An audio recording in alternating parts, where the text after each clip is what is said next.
Hello guys, welcome to my channel Machine Learn. In this video, we are going to talk about microservices. Before starting the video, if you are new here, please hit the subscribe button so that you won't miss any of our videos. So let's start. First thing that come in our mind after hearing microservices is that what is microservices? So let me tell you that there is no accepting definition of microservices. One of the definition given by Sam Newman is that small autonomous services that work together is known as microservices. So basically, microservices are the services which have REST services but also small, well chosen deployable unit, and with that, it should be cloud enabled. So question arises, how does they look like? So you can see on your screen there are four independent microservices that are cloud enabled, interact with each other but have a well defined boundaries. Now you will be thinking, what is cloud enabled?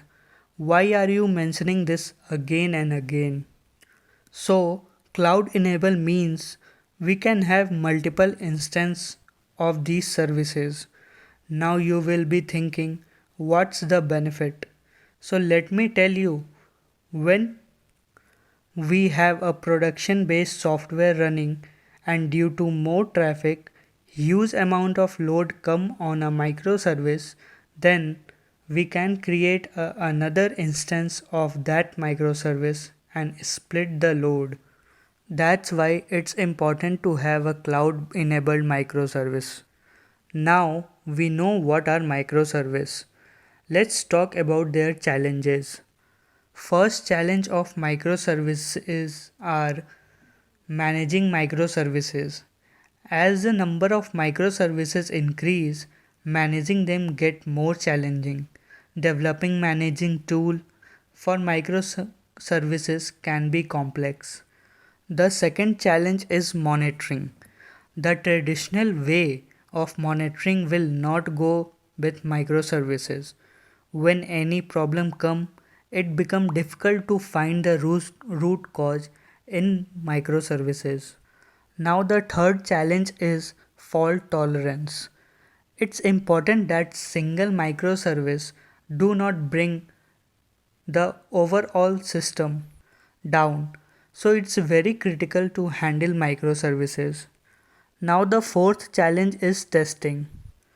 Testing become more complex in a microservice due to different services.